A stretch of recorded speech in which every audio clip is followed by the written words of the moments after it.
And I guess with no further ado, Adam Crosser is going to talk about covert channels in web conferencing. So let's hear it for Adam.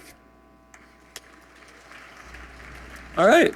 Happy to be here today, everyone. Thank you for coming to my presentation. This is Ghost Calls Abusing Web Conferencing for Covert Command and Control. To start off with just a brief introduction, I'm Adam Crosser. I'm a staff security engineer at Praetorian. I do a lot of different things from vulnerability research to helping to build offensive security tooling that we can use on things like red team engagements.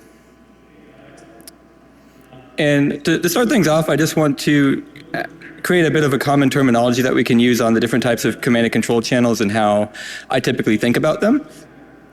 And so the first type is basically I would refer to as like a short-term command and control channel. So this would be maybe you're doing SOX proxying, tunneling different tools through the endpoint, maybe remote port forwarding for like NTLM relaying on the internal network or stuff like that, data exfiltration, shorter duration, maybe a couple of hours that you're using for things like for those types of things. Generally, I would describe it as low latency, high throughput communication. The second type is what I consider like a long-term C2. So that would be whatever's going to kick off again whenever your system reboots and you log back in. That's going to be your long-term C2. A lot of people actually use the same short-term and long-term C2. There are some what I would consider to be disadvantages of that I'm going to talk about later on. And then the other type is backup C2. So you can get really creative here. Basically, backup access vectors that you've put in place. So if there is some sort of incident response event, you have multiple TTPs that you're using, different backup systems. You can get really creative here. Like I found like credentials for like forklifts that weren't domain joined. It didn't have EDR on them that I set up backup C2 on. They basically had like a Windows tablet running on them. And you can get really creative there. And the final type is peer-to-peer communication. So imagine like you have one system you've compromised that's on like a PCI environment and it has a lot of internal connectivity to a PCI environment, but it doesn't have any sort of egress out to the internet. You can set up a channel with another system on the network. Maybe it's like an endpoint, a laptop that has more direct internet access. And then you can link those two together, maybe like ICMP or SMB communicating with each other in order to kind of tunnel into that PCI environment. And so I wanted to just talk about the problem that we're trying to solve today, which is we didn't feel like we had a good channel for for that short-term command and control channel that, a couple of hours you might be using a SOX proxy or something to access an internal Confluence page or stuff like that. We didn't really have a good channel that we really liked for this mechanism. And so we kind of made this model of what would the ideal attributes of this channel actually look like. And so we came up with 4 things. One of them is latency. So latency being, if you send a message and when then that message is received, how long does that take? But there's another thing here, which is throughput. And one of the things that you might notice is that there are a lot of channels that have low latency, but then they have low throughput. You can't send much data through them. And there are a lot of other channels where they have very high throughput, but they also have relatively high latency. The third one is reach, of course. Like if you're using, say, IRC or Tor for a command and control channel, that's not going to be common on most large enterprise networks. And the fourth one would be trust. Ideally, if you're going to be using something for C2, I would recommend using something where it's going to be trusted within the environment, so maybe allow listed, excluded from inspection. And so that would be what I would consider to be an ideal short-term command and control channel.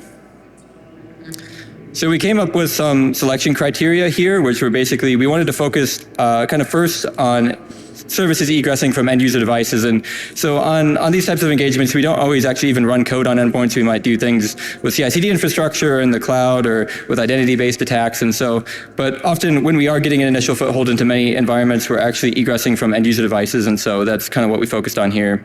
We wanted to focus on services that would be widely used across most enterprise users, so not services that would only be used by developers. And we wanted to think through common workflows and services that might be used. And so using the selection criteria, we came up with a few ideas, and I'm going to kind of run through and talk about how we can use this rubric to then think about different channels we could use for short-term command and control. So one option is DNS over HTTP. I think the latency there would be quite low, but we had 2 concerns on the throughput side. One of them is we weren't sure that we would be able to send a large amount of data through it, and even if we did, if you're sending 10 gigs of data through like a Google DNS server or something, it's going to look kind of weird.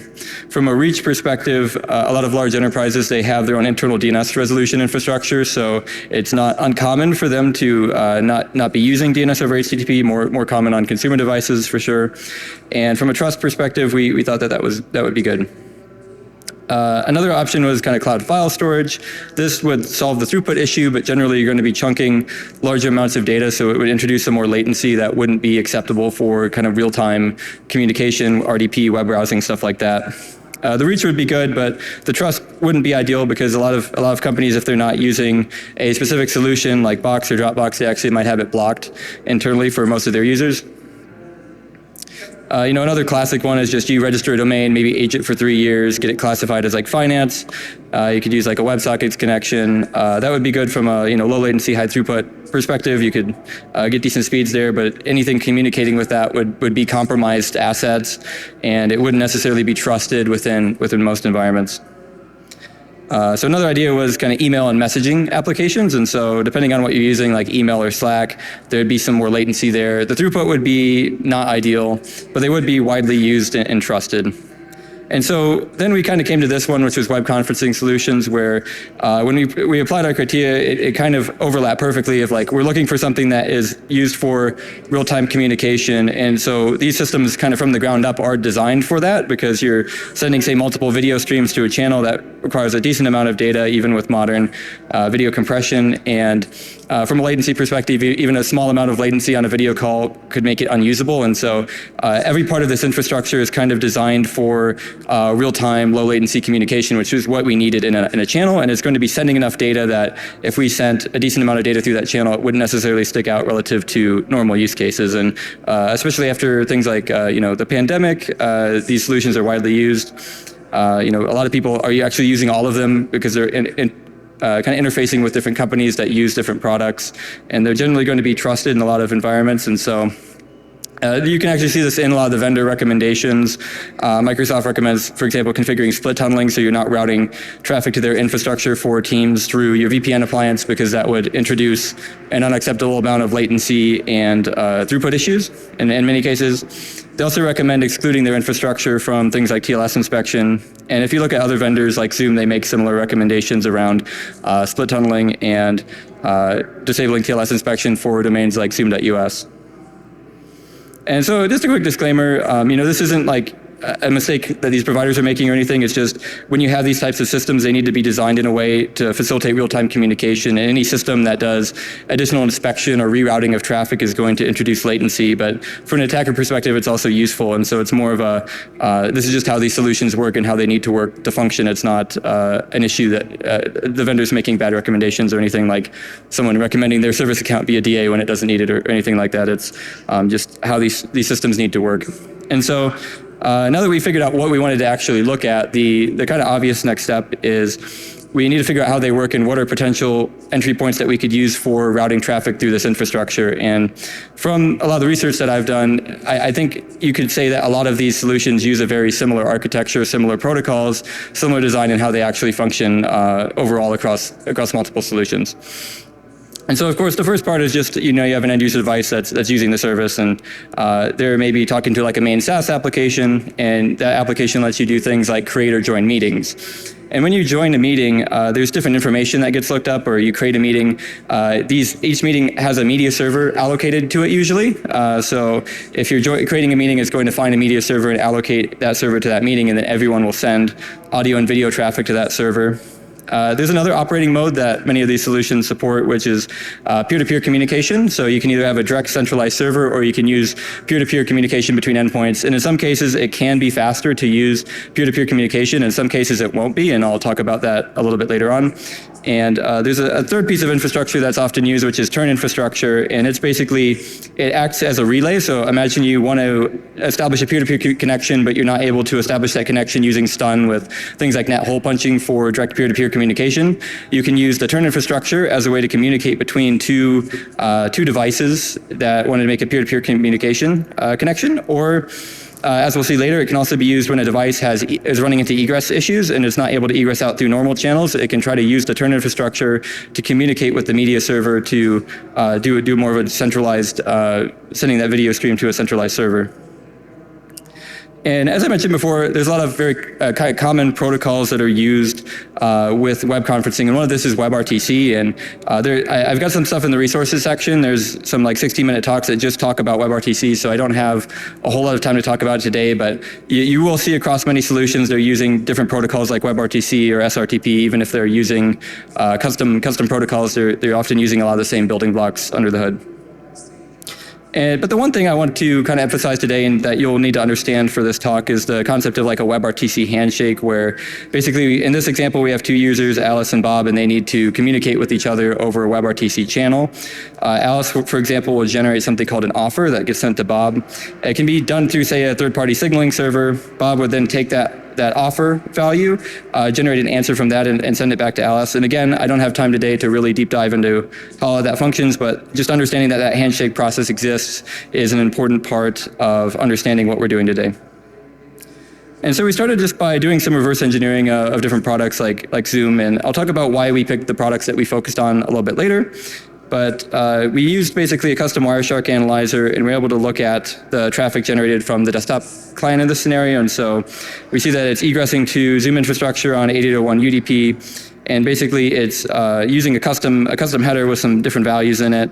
And it's kind of a wrapper around the RTP protocol. And so for this research, we did find an existing Wireshark analyzer from some researchers at Princeton where they reverse engineered the Zoom desktop client and actually published that analyzer. So if you're interested more in their research, I definitely recommend checking out these two resources. And so like if you look at something like Google Meet, for example, you see it's also, say, using UDP traffic outbound on 3478 UDP. And it's also using the RTP protocol, but it's using stock WebRTC, where it's using DTLS for key exchange and then the SRTP protocol for the audio and video streams. And so the other point I wanted to highlight, which is basically that these solutions are very resilient and are able to egress in many different types of environments. So even if they're running or being used in an environment where it has very strict egress controls or is blocking a lot of different connections out to different services, they can still function in a pretty diverse set of environments. And so when I was doing my research, I would basically spin up different environments with different egress controls and then see how different products would behave. And so I'm going to run through a quick example today with just the Zoom desktop and web client.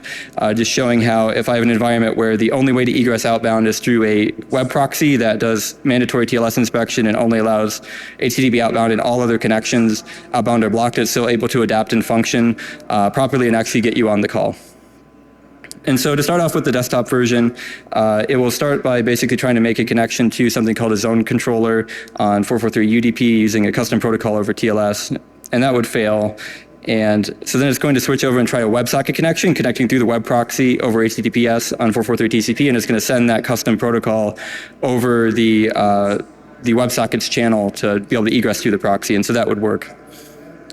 And then it's going to basically try to make connections to the media server, where it's going to send audio and video data. It's going to try to make a connection over 443 TCP and 801 UDP, and these would then fail again because of the configuration in our environment.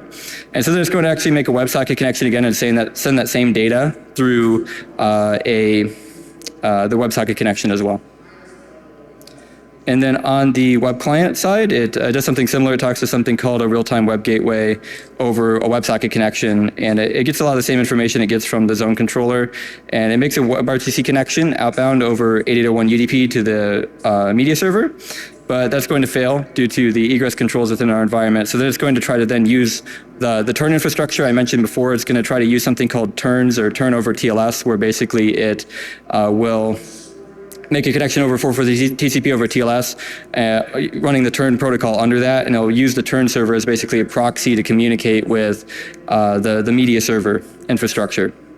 But then again, this would fail because of the egress controls. I will say these types of controls, it's very rare to see on endpoints where you actually need to explicitly be configured to use a proxy to egress, unless it's like I've only seen it in like financial institutions on like some of their very sensitive like VDI infrastructure. But so then it's going to then fall back and make a WebSocket connection to the real-time web gateway. Actually makes multiple to then talk to the media server, kind of using the real-time web gateway as a proxy. And so these solutions are basically able to operate in a wide variety of different environments when different controls are in place that could prevent different components of the service from functioning properly. And outside of this, they're also highly adaptable. I did notice as you go down that chain of degrading the connection, the speed generally tends to go down. Like in my lab environment, if I was forcing it to use that WebSocket channel, it would not always send the video stream. It would get a little bit backlogged. It would just send audio only. It can do stuff like adapting, different products can do things like adapting the actual video quality, or they can prioritize certain video streams. Like if someone's screen sharing, they might prioritize that over, other video streams on the call that they could subscribe to. And so overall, I would say that these are some of the most resilient solutions in many environments in terms of being able to successfully egress and adapt to different scenarios that they might be running within. So now the next step, of course, is we have a bit of an understanding of how they function. Let's work on designing a capability and defining what we wanted to actually do. And so we started just by looking at vendor market share, and we actually did this earlier in the research project, and so you probably noticed that I'm talking about two companies in particular, Zoom and Microsoft Teams, and this is just because if you look at, the data is different depending on the source that you look at, but it's basically, these two are basically always the top no matter what the percentages are. And so we decided to focus on these products because even if you're, say, using Google Meet or GoToMeeting internally, it's likely that you have a large number of people that are using Microsoft Teams and Zoom to communicate with external parties that are actually using those products within their organizations. So we started by reverse engineering Zoom. We looked at both the desktop and the web client. We like looking at the web client a bit more because it's easier than reverse engineering like C++ code. And we found there's basically TURNt server credentials that get returned through that WebSocket connection with the real-time web gateway that you can use. And so this isn't a vulnerability, it's just these credentials are provided to the client so it can use them to try to egress outbound in scenarios where it's not able to egress outbound, say on UDP. And so we thought this was interesting and a potentially interesting vector for tunneling traffic because they recommend disabling TLS inspection on Zoom.us subdomains. And when we looked at actually where this infrastructure was hosted and we looked at the documentation, it was also within IP ranges that they recommend allow listing within your infrastructure for running Zoom itself. And so it met that requirement if we want to route traffic through trusted infrastructure that won't be subject to the normal amount of inspection or kind of other controls that might be in place within the infrastructure. And so when we looked at Microsoft Teams, we found something similar. Instead of sending that over a WebSocket connection, they actually just have an authenticated endpoint you can hit to get TURNt credentials. And so again, it's not a vulnerability, it's just how these solutions actually function. And so we had made a few observations around how these credentials actually function. One of them is that they're usually valid for a couple of days. And so the idea was we wanted to build something that would complement an existing long-term channel. So maybe you're using like Nighthawk or Cobalt Strike. You have an existing long-term channel in place, but that long-term channel has limitations on it, either on the amount of data you can send, or if you send a lot of data through that channel, it would look very weird. Some channels are very, very good covert channels, but once you start trying to send 5 gigs of like web browsing traffic through them, it starts to like look very weird at the network level. And so these observations applied to both Zoom and Microsoft Teams. And once we obtain these credentials, there's no requirement on the victim side. They don't need to have, say, Zoom installed. If we just run our tooling on their systems, we can use that infrastructure without any dependencies on the actual victim side as well. And so now the next step comes actually building the tool. And the first question is, of course, what is it that we actually want to build? And so the idea was, again, we're going to build an implant that we can run through an existing long-term channel that's meant to spin up a short-term channel that you would use for a couple of hours. And so at the network level, it would just look like the user is joining a video call for 3 hours, but we're actually using that infrastructure as a covert channel to browse internal web applications or perform different types of enumeration, running different offensive security tooling through that implant.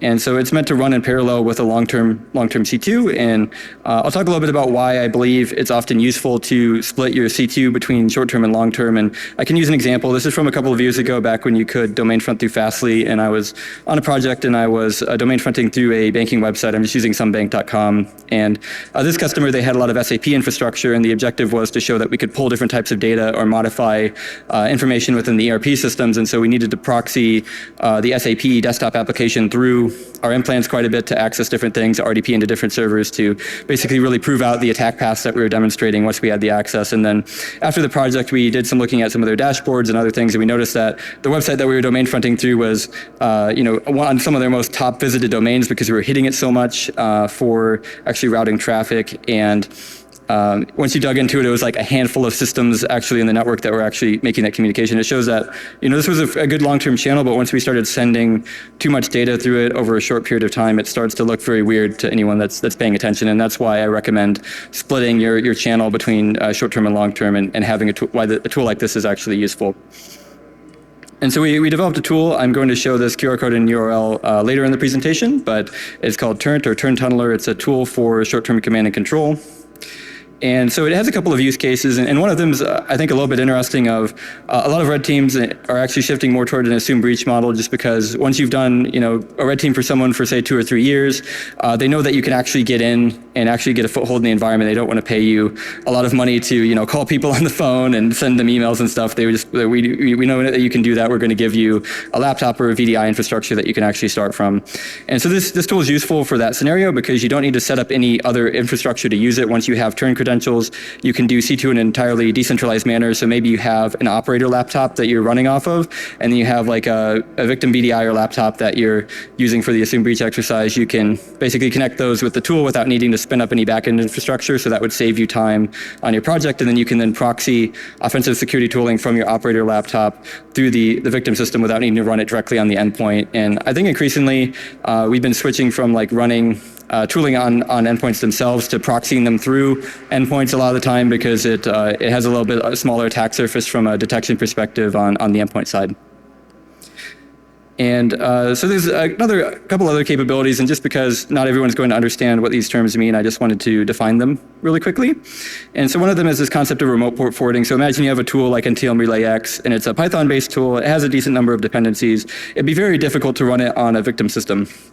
So what you can do is you take your attacker system, you can run that tool, have it listen on a local port, and then on your victim system you can configure something called a remote port forward. So whenever someone connects to that port on the victim system on, say, the internal network, then it will route through Microsoft Teams Turn infrastructure, for example, to the attacker system, and then route that traffic to the local NTLM RelayX instance. So you can basically run a tool locally, but expose it on an internal network that you wouldn't have access to normally, to run different tooling that would be difficult to run on the endpoint, or you just wouldn't want to from a detection perspective. So that can be really useful on a variety of different engagement types.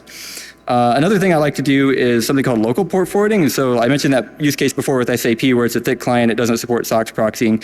If you want to connect to like a specific SAP server, for example, you can bind to a local port on your attacker system, connect to that with the thick client application, and then that will route connections to that port through the Turn infrastructure to the victim system, and it'll make that connection to internal infrastructure. And so one of the ways I like to use this is using things like Citrix, where a lot of times from the external, it requires MFA, but from the internal, it doesn't. So I can basically, once I have initial foothold, I can pivot to Citrix, routing the Citrix receiver client through my victim endpoint, connect to the internal Citrix infrastructure without MFA, and then often I'm able to escalate privileges on that Citrix infrastructure and steal credentials and Chrome cookies from other users, and then just use that access to get objective to actually just pull the specific data that I need in those environments.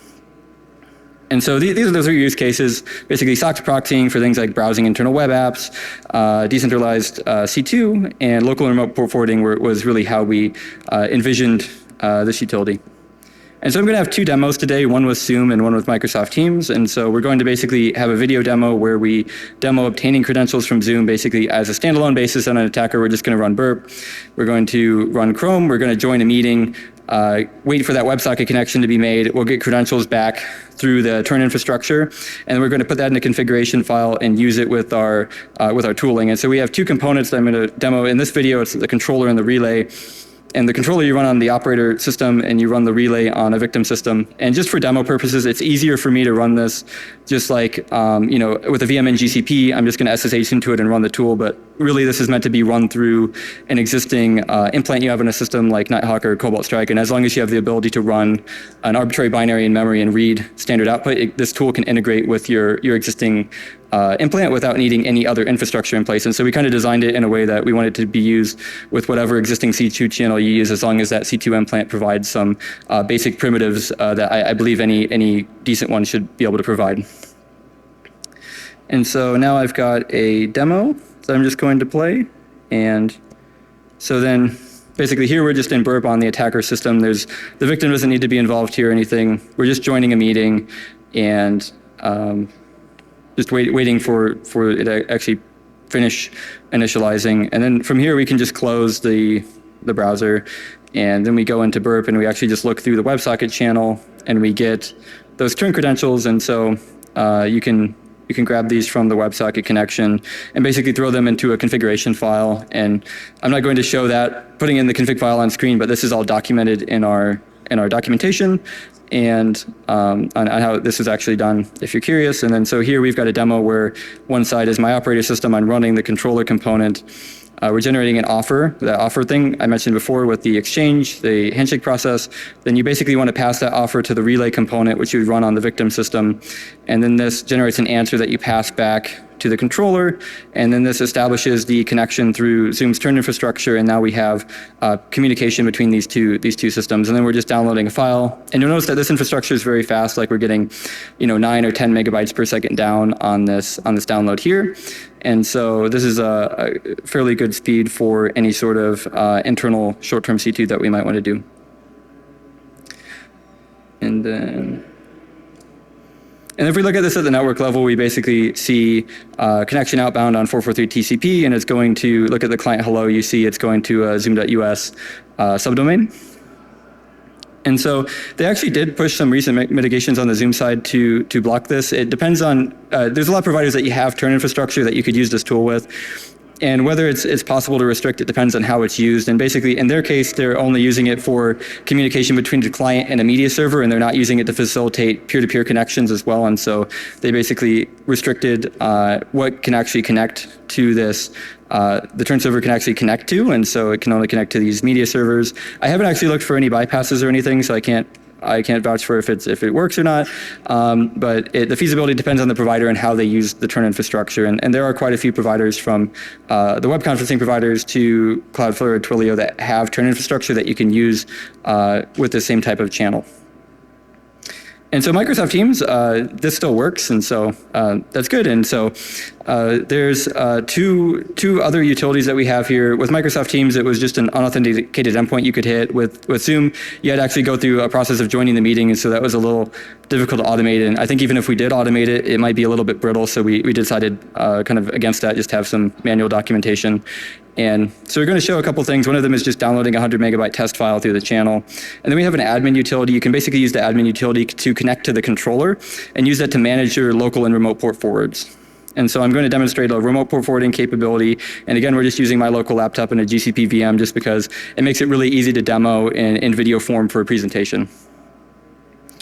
And so again, I just wanted to have like a demonstration diagram of what's happening. Basically, I've got a web server running on my attacker system. That web server just has a file hosted on it. It's meant to simulate whatever tooling you might want to expose on, say, an internal network on like an endpoint or something that's on an internal client environment, for example. We're just using a VM in GCP because it's easier to demo for a short presentation in video form. And so basically, we're going to show that we're not able to access that service on the VM in GCP, but it's accessible locally. And we're going to go through the process of using the admin utility to establish a remote port forward. And so I've got another demo here.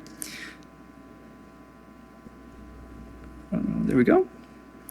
So then in this demo, we're just first running the credentials utility for getting a configuration file that basically has our turn credentials for Microsoft Teams infrastructure in them.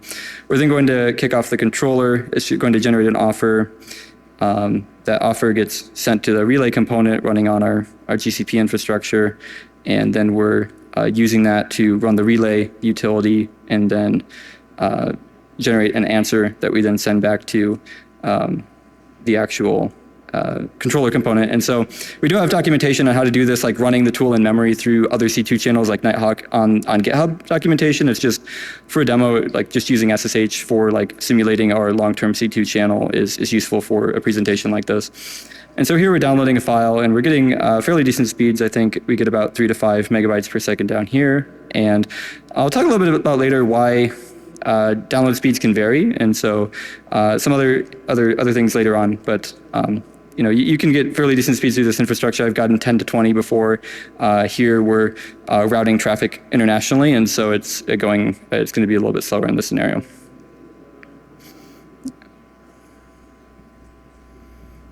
And then I actually forgot. Yeah, we've got the other part here.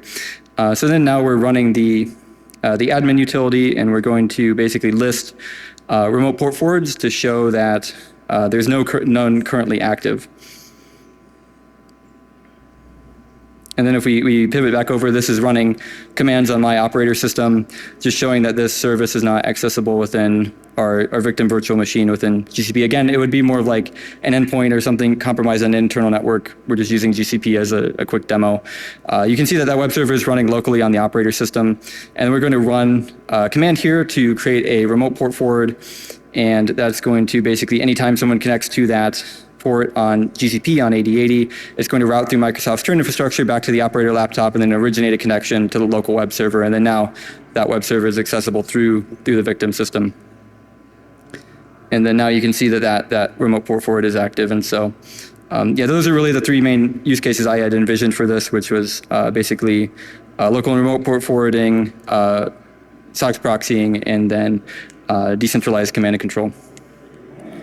And then if we go here, we can look at Wireshark and see what this looks like at the network level. You can basically see that there's a connection outbound on 443 TCP over TLS. There's a client hello being sent here. It's connecting to teams.microsoft.com subdomain for a channel. And so now the third part I want to talk about is a lot of like what we're focusing on today is this concept of we want to have a channel that's very fast, that is going to be low latency and high throughput. And so we're optimizing for things like if we're trying to do different types of tunneling traffic into a network or exfiltrating data, how do we maximize the speeds? And so I just want to talk about some interesting observations I had on actually using this tool and like how different ways that traffic gets routed can actually impact tunneling speeds and how you can work around that, not just with this tool, but kind of in general when you're doing red team operations.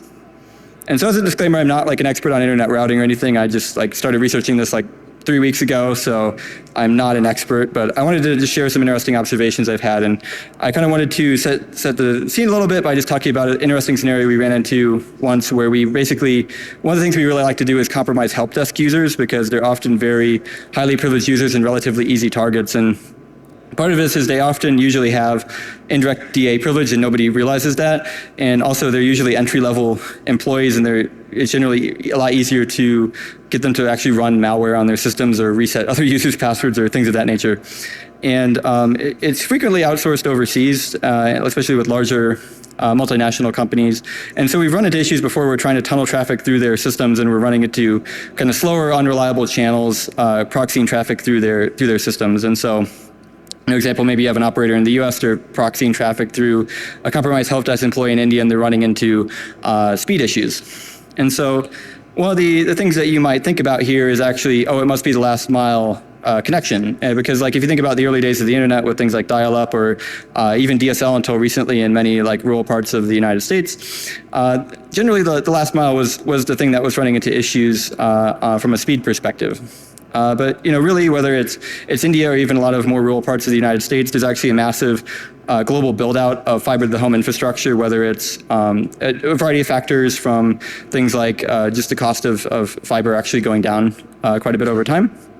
And so oftentimes it's not actually the last mile connection that is the bottleneck. And often it can be things like how your traffic is routed internationally. And so that can actually be where the bottleneck is. Either some of these countries have very good domestic fiber networks, but then they have more congested, say, internet exchange points that they use to route internationally, or just kind of poor peering with other major internet routes. And some of this is just the way kind of internet routing works is a lot messier. I think in general it's a lot more centralized than I think many people would realize. And so a lot of providers kind of have pretty bad international routing, especially residential providers, because a lot of major sites and CDNs have localized points of presence, so they don't need to actually go through the international channels and stuff like that. And so it's a bit hard to explain, but I can kind of show this by, I was making these slides in a relatively rural part of the Midwest, so I had about 40 megabits down. It's not amazing speed, but this is basically me running a connection on a 40 megabit per second connection, and this is connecting directly from the last mile into the ISP's network, so there's nothing else that's happening, and seeing I'm getting about 40. And then if I say try to download a file from Hetzner in Singapore, I get about half that speed, averaging about 2 megabytes per second.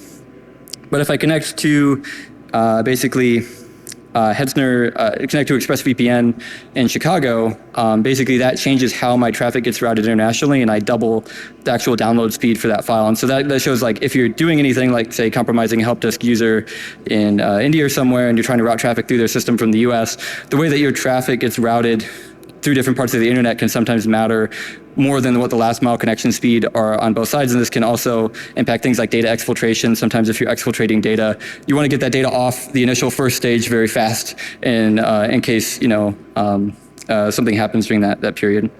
And so like if you look at say traceroute, you can see how this gets impacted where from my residential connection, I'm getting routed through Hurricane Electric as a transit provider where it's using NTT with ExpressVPN. And ExpressVPN tends to use edge providers like CDN77 to optimize connectivity to their infrastructure, and then they, tend to pay more for premium transit that gives you better international routing. And so this is just something I've noticed and been messing with, but it just shows how the way that you position your infrastructure and what infrastructure you're using really matters a lot. And actually, I'll talk a little bit about why web conferencing is actually very useful in this regard later on. But again, this just goes into the idea of like things like peering or routing relationships can sometimes matter more than your last mile connection speed. So like imagine you're on like a budget VPS and you've compromised a web server and you're trying to exfiltrate 10 gigs of data. If your budget VPS provider, doesn't have good peering with whatever server you're trying to actually download to, you could get very, very low download speeds, even if your last mile connection to the ISP is very good. So thinking about how you position your infrastructure if you're trying to exfiltrate data, like that they're running stuff in this data center and this provider, and this AWS region has good peering with their ISP in this area, running traceroute and stuff, you can find faster paths where you can increase exfil speeds or stuff like that. And so again, I think this could be an entire talk on its own. I just kind of wanted to talk about, because a big theme of this talk is how you optimize things like tunneling speed or exfiltration speed. Then I wanted to talk about how I was kind of observing this when I was testing, like setting up different systems around the world and messing with stuff like this.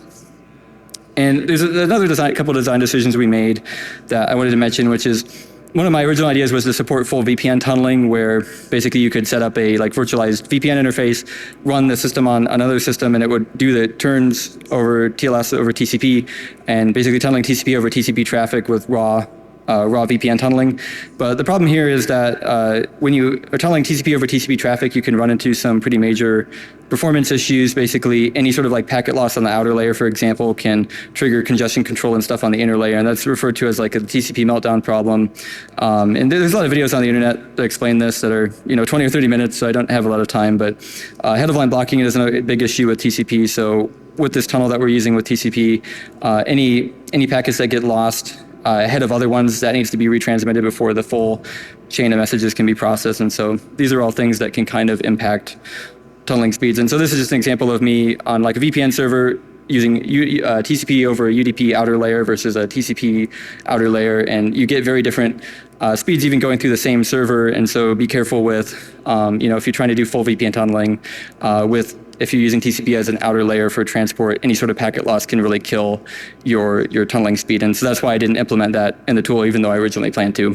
And so those are just some of the nuances. And so like, for example, in this scenario, be careful cheaping out on your infrastructure, basically, because like if you have like a compromised user in India using like a budget VPS, or you're just even doing like peer-to-peer communication, this can slow down connection speed. So like, a common like thing people might think is that like peer-to-peer is always going to be faster than a centralized server. But if you have like, say, a user in the US and a user in India, and you're trying to make a direct peer-to-peer connection with NAT hole punching, and usually residential ISPs don't really pay for amazing transit. And so that could actually be slower than doing something like this, where you're actually connecting to, like, using Microsoft Teams infrastructure as a relay, because they have globalized points of presence around the world. They have their own private backbone infrastructure. And so this is one of the other advantages of using things like Microsoft Teams for tunneling, is you can actually ride on Microsoft's backbone and run through better transit and get better tunneling speeds than you would through other types of channels.